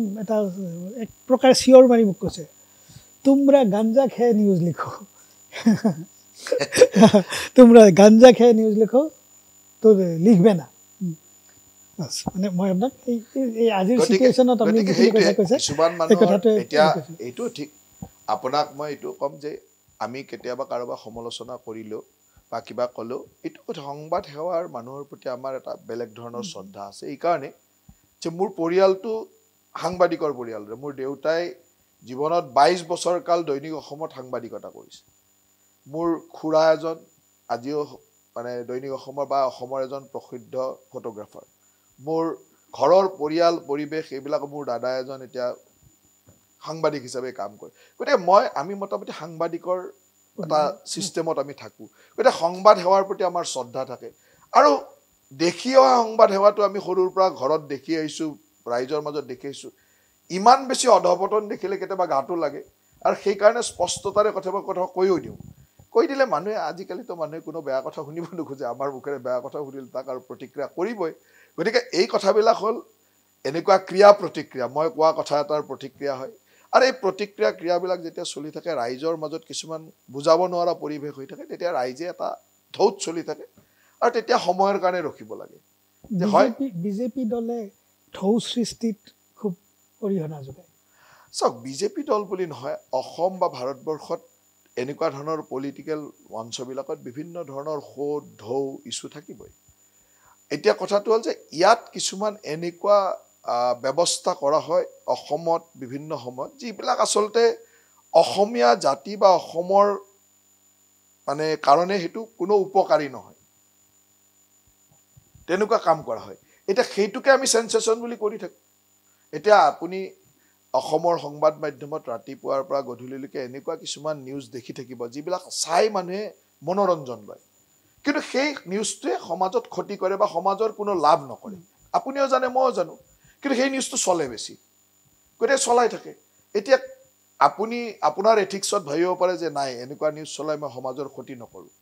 আৰু আপোনাৰ এথিক্সত ভাবিব পাৰে যে এনেকুৱা নিউজ চলাই হ'লেও মোৰ চেনেলটো মই চলাই ৰাখিম মোৰ মিডিয়াটো মই চলাই ৰাখিম এতিয়া আপোনাৰ কথা এতিয়া আপুনি কেনেকৈ মেন টু মেন কিছুমান মানুহে সেই মেন টু মেন কৰিলে এতিয়া আপুনিতো ক'বও নোৱাৰে তেওঁৰো কথাটো হ'ল ইমান ডাঙৰ এষ্টাব্লিছমেণ্ট এটা ইমান এমপ্লয় তেওঁ চলাব লাগিব তেওঁৰ টিআৰপিত চলিব লাগিব তেওঁৰ এমপ্লয় দৰমহা দিব লাগিব গতিকে তেওঁ সেইটো নিউজে ৰাইজে চাইছে চলাইছে যদি ৰাইজে চোৱা বন্ধ কৰে গতিকে আমাৰো ক'ৰবাত দুখ আছে তেনেকুৱা নাচাব লগা নিউজ আমি বেছিকৈ চাই দিওঁ গতিকে সেইকাৰণে মই ভাবোঁ যে সকলোৰে দুখৰ মাজতে আছোঁ আৰু আমিতো মানুহ 100% শুদ্ধ হ'ব নোৱাৰোঁ গতিকে মই সদায় এটা কথাই বিশ্বাস কৰোঁ যে 51% যদি শুদ্ধ হ'ব পাৰিছোঁ তেতিয়া মই ভাল মানুহ জয়ন্ত মল্ল বৰুৱা নতুন প্ৰজন্মৰ এগৰাকী ৰাজনৈতিক নেতা তেখেত নেতাৰ হাৰি লৈ গৈছে তেখেতক আজিৰ এই সাক্ষাৎকাৰত আমি বহু কথা ভবাৰ পৰিকল্পনা কৰিছিলোঁ বহু কথাই ৰাজনৈতিক নেতা এজনক শাসক দলৰ নেতা এজনক বা এজন কেবিনেট মন্ত্ৰীক সুধিব পৰা বহুত প্ৰশ্ন বিতৰ্কৰ আৱৰ্তত থাকে জয়ন্ত মল্ল বৰুৱা বিভিন্ন সময়ত তেখেতৰ আন এটা ডিপাৰ্টমেণ্ট আছিল দহুৱা নগৰ উন্নয়ন নিগম নগৰ উন্নয়নৰ ক্ষেত্ৰতো সুধিব লগা বহু প্ৰশ্নই আছে এদিন সুকীয়াকৈ অকল সেইটো বিভাগৰ ওপৰতে সুধিম বুলি তেখেতৰ পৰা প্ৰতিশ্ৰুতি ল'ম আজি মই কিন্তু সুধিব লগা বহুত কথাই আছিল জয়ন্ত মল্ল বৰুৱাৰ ৰাজনৈতিক বিতৰ্ক জয়ন্ত মল্ল বৰুৱাৰ কিছু বিতৰ্কিত মন্তব্য জয়ন্ত মল্ল বৰুৱাই তেখেতৰ দলৰ অপজিশ্যনৰ কথা বাদেই দিয়ক তেখেতৰ দলৰে নেতাসকলৰ প্ৰতি কৰা কিছু মন্তব্য এইবোৰ গোটেই আলোচনাৰ বিষয় আছিল শেহতীয়াকৈ আৰু এটা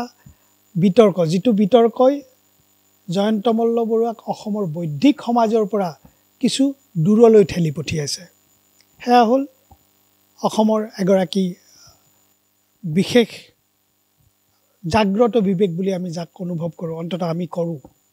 ডক্টৰ হীৰেণ গোহাঁইৰ প্ৰতি জয়ন্ত মল্ল বৰুৱাই কৰা কিছু বিতৰ্কিত মন্তব্য আপুনি ডক্টৰ হীৰেণ গোহাঁইৰ প্ৰতি কৰা মন্তব্য এতিয়াও স্থিতিটো ৰাখিছেনে চাওক হীৰেণ গোহাঁই ডাঙৰীয়া অসমৰ এজন বিজ্ঞ মানুহ তাত কোনো অস্বীকাৰ কৰিবলগীয়া নাই কিন্তু হীৰেণ গোহাঁই ডাঙৰীয়াৰ গোটেই পৰিক্ৰমাটো যদি চাওঁ এতিয়া পৰিক্ৰমাত তেওঁৰ স্থিতি কিন্তু চেঞ্জ হৈ আছে স্থিতি চেঞ্জ এনেকুৱা তেওঁ 91 চনত যিটো আৰ্টিকল লিখিছিল সেই আৰ্টিকলটোৰ কাৰণ যি আছিল আজি 2025 চনত লিখা আৰ্টিকলটো তাৰ বিপৰীত ধৰ্মী গতিকে কথাটো হ'ল যে তেওঁ মই কালি নে পৰহি আমাৰ এজন অসমৰ আগশাৰীৰ সাংবাদিকে এই কথাটো এটা আৰ্টিকল লিখিছে মই মাত্ৰ এটা উদাহৰণেৰে কৈছোঁ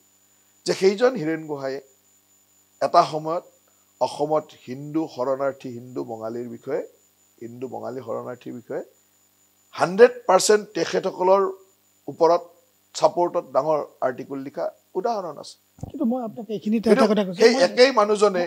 এতিয়া এনেকুৱা ধৰণে কিছুমান স্থিতি পৰিৱৰ্তন কৰে গতিকে কথাটো হ'ল যে আৰু এটা কথা মই মানে ভাবোঁ যে তেখেত বিজ্ঞ মানুহ কিন্তু তেখেতক এতিয়া আসাম ৰাজনৈতিক মানুহে তেখেতক ব্যৱহাৰ কৰি আছে তেওঁ গম নোপোৱাকৈ হয়তো ব্যৱহৃত হৈ আছে আৰু আপোনাক মই অলপ আগতে ক'লো যে ভূপেন হাজৰিকাদেৱৰ বিষয়ে তেখেতে কিমান বেয়া কথা কৈছিলে সেইটো আপুনি জানে মই আপোনাৰ এই দুয়োটা কথা গতিকে মানি এই লৈও গোটেই মই জাষ্ট আপোনাক কৈছো কথাখিনিৰ কাৰণে এটা এষাৰ কোনোবাই কি মনীষীয়ে কৈছিল only fool and dead can not change his mind Hiren Gohain আজিৰ পৰা 4 দশক বা 3 দশকৰ আগতে তেখেতে এতিয়া স্বীকাৰ কৰি দিয়ক যে তেখেতে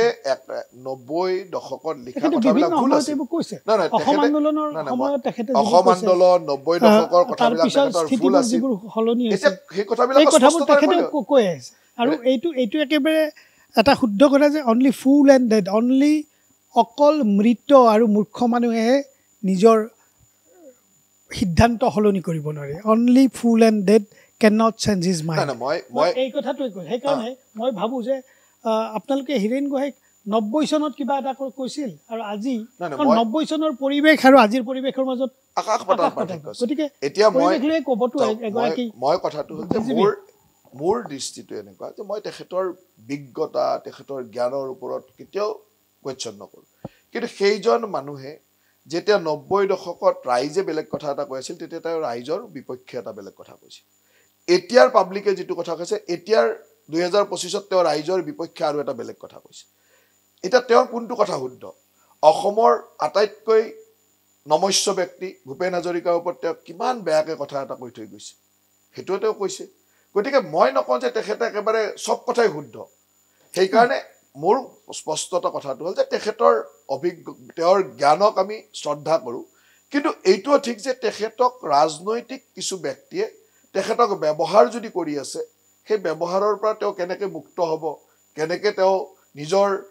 মানে এজন জ্ঞানী ব্যক্তিৰ স্থিতিত থাকিব সেইটো তেওঁৰ কাম মই আলোচনা প্ৰায় শেষ কৰিবলৈ লৈছোঁ কিন্তু আপুনি শেষত কোৱা কথাটোৰে মই আকৌ এবাৰ এটা সৰুকৈ প্ৰশ্ন কৰিম আপোনাক সেয়া হ'ল যে এটা সময়ত হীৰেণ গোহাঁই মেজৰিটি মানুহে কোৱা কথাৰ বিপক্ষে কৈছিলে আজিৰ তাৰিখতো জয়ন্ত মল্ল বৰুৱাই যিবোৰ কথা কৈছে ক'ব বিচাৰিছে মেজৰিটিয়ে শুনিব খোজা নাই এইবোৰ আপুনি মই আপোনাৰ বিতৰ্কৰ কথাটোতে কৈছোঁ ৰাজসাহাৰ্য বিতৰ্কটোত তো এগৰাকী পণ্ডিত বিজ্ঞ মানুহে কি কৰা উচিত যে একদম সৰ্বসাধাৰণ আপোনাক আজি বহুত মানুহে বহুত মানে সংবাদ মাধ্যমে আপোনাক চুৰ উপাধি দি এটা হেৰি কৰি আছে তেনেকুৱাকৈ পিছে পিছে যোৱাটো উচিত হ'ব নে যে নহয় এনেকুৱা জয়ন্ত মল্ল বৰুৱা চুৰ নহয় তেওঁ নীতি নিয়মত চলিছে যি কৰিছে এইটো এই কথাটো মানুহক জনাই দিবলৈ হেৰি হ'ব হীৰেণ গোহাঁই বোধহয় সেইটোৱে কৰিছিল চ' মই আপোনাক সেইকাৰণে একদম শেষ প্ৰশ্নটো হ'ল ডক্টৰ হীৰেণ গোহাঁইক আপুনি এবাৰ দেশদ্ৰোহী বুলি কৈছিলে আপুনি আজিও সেই স্থিতিত থাকেনে চাওক যি কথাৰে দেশৰ অমংগল হয় সেইটো দেশদ্ৰোহিতা বুলি কয় দেশৰ অমংগল য'ত হ'ব তাত দেশদ্ৰোহিতা বুলি কয় আজিৰ সমাজত যদি আপুনি যি পূৰ্ববংগীয় মানুহসকলে আমাক আগ্ৰাসন কৰি আমাৰ দেশখন আমাৰ জাতিটো শেষ কৰিব খুজিছে তাৰ পক্ষত যেতিয়া কথা ক'ব সেইটো দেশদ্ৰোহিতাই আজি মই মোৰ ভৱিষ্যত প্ৰজন্মক ইয়াত যদি সুৰক্ষিত কৰি ৰাখিব নোৱাৰোঁ সেইটো মোৰ মন্ত্ৰী হিচাপে মোৰ দায়িত্ব হ'ব পাৰে নেকি মোৰ দায়িত্ব মোৰ ভৱিষ্যত প্ৰজন্মক সুৰক্ষা কৰি ৰাখিম আপুনি মানে অবিভক্ত কামৰূপৰ মানুহ অবিভক্ত কামৰূপৰ আপোনাৰ ঘৰৰ ওচৰৰ পৰিৱেশটো আজিৰ পৰা 30 বছৰ আগত মনত কৰক আৰু 30 বছৰ পিছত মনত কৰক আজিৰ পৰা 30 বছৰ আগত আপোনাৰ ঘৰৰ ওচৰৰ পৰিৱেশ কি আছিল আজি সেই পৰিৱেশটো আপুনি মনত কৰক আপুনিতো নিজৰ চকুৰ আগত দেখিছে এই পৰিৱেশবিলাক আজি শিৱসাগৰ ডিব্ৰুগড়ত ভৱিষ্যতে 30 বছৰ পিছত হ'ব লাগে নেকি হ'বতো নালাগে আপুনিও কয় গতিকে আমি আছোঁ যাতে ডিব্ৰুগড় লখিমপুৰত আমি নলবাৰীয়ে পোৱা পৰিৱেশটো বৰপেটাই পোৱা পৰিৱেশটো ডিব্ৰুগড় লখিমপুৰ যোৰহাট শিৱসাগৰত নহওক হীৰেণ গোহাঁই আছে যে অসমৰ বৰপেটাত যিটো পৰিৱেশ হৈছে গোৱালপাৰাত যিটো পৰিৱেশ হৈছে ধুবুৰীত যিটো পৰিৱেশ হৈছে সেইটো শিৱসাগৰতো হওক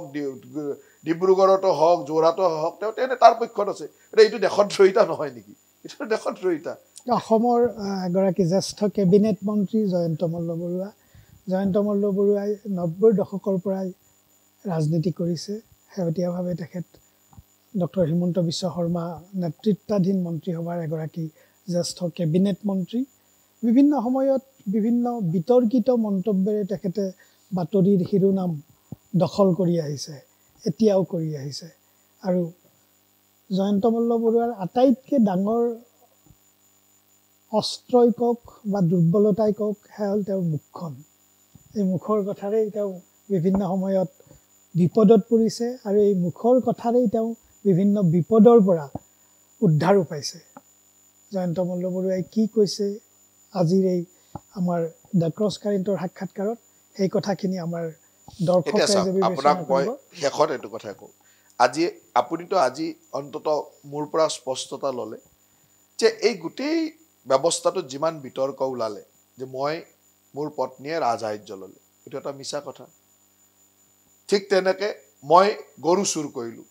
কিনা গৰুটোক চুৰ বুলি বনাই দিলে এইটোও মিছা কথা এই মিছা কথাৰে ইমান দিনটো এটা বিতৰ্ক চলাই লৈ গ'ল কোনোবাই ইচ্ছাকৃতভাৱে চলাই নিলে এতিয়া আপুনিতো মোৰ কথাখিনি শুনাৰ পিছত আৰু মই তথ্য সহকাৰে কৈছোঁ মই কোৱা কথাখিনি যদি কোনোবাই ভুল বুলি প্ৰমাণিত কৰিব পাৰে তেতিয়াহ'লে মই ৰাজনৈতিক জীৱনে বাদ দি দিম যদি মই কোৱা কথাখিনি ভুল বুলি ক'ব মই ৰাজসাহায্য লোৱা নাই মই গৰু কিনি আনিছোঁ ক'তো চুৰ কৰা নাই কিন্তু অসমতো ৰাইজৰ মাজত এনেকৈ চলাই দিলে মই 50 লাখ টকা ৰাজসাহায্য ল'লোঁ মানুহক 1250 টকা অৰুণোদয় দিওঁ নিজে 50 লাখ টকা ৰাজসাহায্য লওঁ তেনেকৈ চলালে বোলে এওঁলোকে গো পালন কৰা গো ৰক্ষা কৰাটো আমাৰ মেইন দায়িত্ব আমাকে গৰু চুৰ বনাই দিলে কিন্তু চলাই দিলে ৰাইজেতো চলাই কিছুদিন চলাইলে কিন্তু আজি মই ভাবোঁ যে আপোনাৰ এই কথাখিনিৰ পিছত যিসকলে এই ক্ৰছ কাৰেণ্ট চাব বা যিসকলে মোৰ এই ইণ্টাৰভিউটো চাব তেওঁলোকৰ মনত এই কথাটো আহিব যে হয় জয়ন্ত মল্ল বৰুৱাৰ স্পষ্টতাটো আমি দেখিলোঁ গতিকে কেতিয়াবা সময়ৰ কাৰণে ৰখিব লাগে যে সেই সময়টো মোৰ কাৰণে বেয়া আছিল সকলোৱে মোক হেঁচা মাৰি ধৰিছিল মই সিদিনাখন প্ৰেছ মিটখনত ইমান ধুনীয়াকৈ গোটেইখিনি কথা কৈ গ'লোঁ গৈ কোনো কথা মই ভুল কৰা নাই এজন সাংবাদিকে মোক ওপৰত জুপৰি এটাৰ পিছত এটা সুধি আছে মই তেওঁক বাৰে কৈ আছোঁ তুমি আৰু বেছি সুধিব নালাগে শেষত মই ক'লোঁ যে তোমাৰ লগত মই কথা নাপাতো তোমাৰ মালিকৰ লগত কথা পাতিম এই কথাটোকে এনেকুৱা ধৰণে পকাই মোক ধৰিলে যে মই গোটেই সংবাদ সেইসকলক বেয়া ব্যৱহাৰ কৰিলোঁ অমুক কৰিলোঁ তমুক কৰিলোঁ কৈ গোটেই ব্যৱস্থাটো তেনেকৈ চলাই দিলে এতিয়া সেই সময়টো মোৰ কাৰণে অলপ দুৰ্বল সময় আছিল মই মনে বহি থাকিলোঁ উপায়তো নাই গতিকে মই চুপচাপ বহি থাকিলোঁ আজি মোৰ কাৰণে এটা মই ভাবোঁ যে এটা পৰিৱেশ আহিছে মোৰ কথাখিনি মানুহে শুনিব বুলি ভাবিছোঁ আপুনি মোক মাতিছে বা আপুনি ক'লে যে এটা আপোনাৰ বিতৰ্কৰ কথা পাতিল মই তেতিয়া ভাবিলোঁ যে হয় এই বিতৰ্কৰ কথাখিনি এতিয়া কোৱাৰ পৰিৱেশ এতিয়া মোক মানুহে অন্ততঃ মোৰ আচল কথাটো শুনিবলৈ চেষ্টা কৰিব গতিকে মই শুনালোঁ এতিয়া লাহে ৰাইজেও বুজি পাব যে সঁচা কোন যিসকল মানুহক সেইকেইদিন কোনোবা মানুহে এই নিউজটোৰ কাৰণে প্ৰশংসা কৰিছিল সেই মানুহক এতিয়া সেই একেকেইজন মানুহে গালি পাৰিব যে এনেকুৱা বেয়া নিউজ এটা এনেকুৱা ভুল নিউজ এটা কিয় বজালে গতিকে মোৰ কথাটো হ'ল যে মই সদায় স্পষ্টতাৰে মোৰ যিটো লক্ষ্য সেই লক্ষ্যত কাম কৰি থাকোঁ মই ভাবোঁ যে কেতিয়াবা বেয়া দিন কেতিয়াবা ভাল দিন থাকিব কিন্তু যদি ভালকৈ কাম কৰোঁ ৰাইজৰ হৈ কাম কৰোঁ এদিন ৰাইজে স্বীকাৰ কৰিব আৰু মইতো এনেকৈ ভাবোঁ যে জীৱনকালতো যদি মোক কোনো স্বীকাৰ নকৰে মৰাৰ পিছতো যদি মানুহে মোক কয় যে নাই জয়ন্ত মল্ল বৰুৱা এনেকুৱা আছিল সেইটোৱে মোৰ স্বীকৃতি হৈ যাব ক্ৰছ কাৰেণ্টৰ কেমেৰাৰ সন্মুখত জয়ন্ত মল্ল বৰুৱাই কোৱা প্ৰায় 1 ঘণ্টীয়া কথা ক্ৰছ কাৰেণ্টৰ দৰ্শক ৰাইজলৈ আমি এৰিছোঁ বহুত ধন্যবাদ জয়ন্ত মল্ল বৰুৱা আপুনি যথেষ্ট সময় দিলে আমাক এই যিটো সাক্ষাৎকাৰ এই সাক্ষাৎকাৰটো বিতৰ্কৰ সময়তেই ক্ৰছ কাৰেণ্টৰ পৰা আপোনাক আমি বিচাৰিছিলোঁ মই এইকাৰণে সেই সময়ত দিয়া নাছিলোঁ যে সেই সময়ত আপোনালোকে দিলেও কোনো নুশুনিলেহেঁতেন এতিয়া অন্ততঃ ৰাইজে শুনক ধন্যবাদ শুভৰাত্ৰি